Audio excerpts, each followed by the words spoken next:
میرے انتہائی قابل احترام معزز و محترم علماء کرام، قائدین اعظام اور ملک بھر سے تشریف لانے والے اہل حدیث یوتھ فورس کے غیور جوانوں، آج کا یہ ورکرز کنونشن جس کا آغاز ہو چکا ہے، اس کا مقصد آپ سمجھتے ہیں کہ آل پاکستان اہل حدیث کانفرنس، جس میں اللہ تعالیٰ نے تاریخی کامیابی عطا فرمائی، جس میں اہل حدیث یوتھ فورس نے بھی ایک بھرپور الحمدللہ کارنامہ سر انجام دیا اور اپنی ڈیوٹی جو ہے پوری ایمانداری کے ساتھ نبھائی، تو میں نوجوانوں کے حوالے سے ہی چند گزارشات کرنا چاہتا ہوں۔ ایک نوجوان، اس کی زندگی خوبصورت کیسے ہو سکتی ہے؟ اللہ تعالیٰ نے قرآن حکیم کے درمیان میں سورۃ الکہف کے اندر چند نوجوانوں کا تذکرہ کیا ہے۔ ماشاءاللہ اکثر اہل علم ہے، جانتے ہیں، انہم فتیۃ آمنوا بربہم وزدناہم ہدی، کہ ان چند نوجوانوں نے شرک کو چھوڑ کے توحید کو اپنایا، کفر کو چھوڑ کے ایمان کو اپنایا، اور اللہ تعالیٰ نے ان کی ہدایت میں مزید اضافہ فرما دیا، اور ان کی زندگی اگرچہ دنیا کے عیش و آرام سے تو خالی ہو گئی، اور انہوں نے ایمان کی خاطر سب کچھ قربان کر دیا، لیکن اللہ تعالیٰ نے ان کو ایسی عظیم الشان راحت والی نیند عطا کی کہ نہ ان کو کھانے کی فکر ہے، نہ پینے کی فکر ہے۔ اللہ رب ذوالجلال نے اس غار کے اندر ان کو بطور نشانی سلا دیا۔ 309 سال تک وہ نوجوان سوئے رہے۔ اللہ رب ذوالجلال نے ایسے نوجوانوں کو قیامت تک آنے والے نوجوانوں کے لیے آئیڈیل بنا دیا، جنہوں نے کفر و شرک کو چھوڑ کر عقیدہ توحید کو اپنایا۔ اور حضرت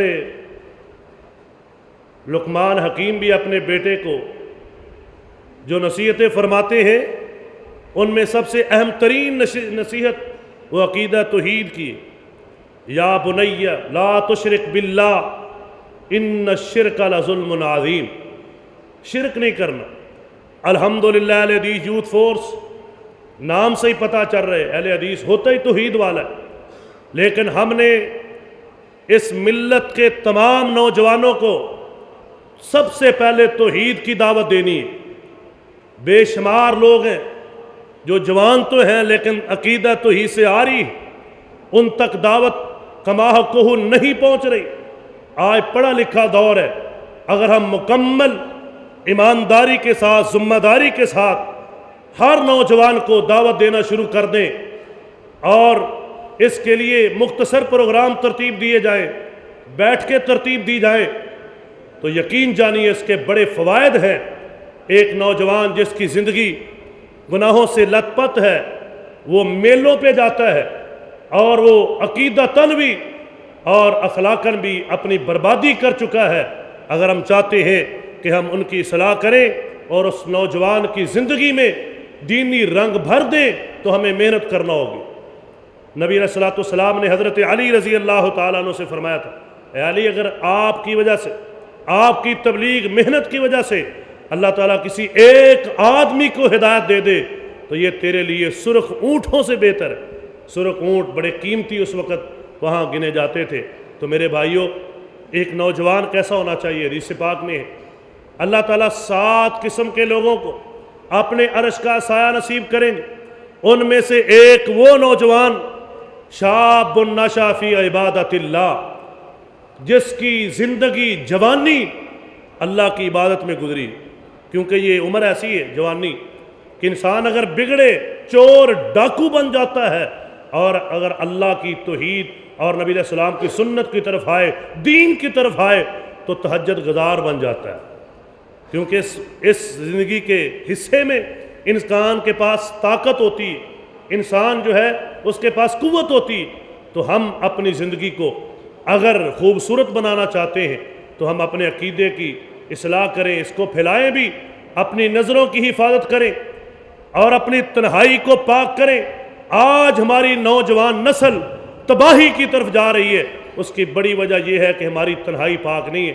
اللہ تعالیٰ سے دعا ہے کہ اللہ رب ذوالجلال ہم کو صحیح اہل حدیث بننے کی توفیق عطا فرمائے۔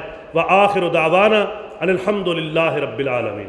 کاروانے دعوت قرآن و حدیث، مرکز جمعیت اہل حدیث پاکستان۔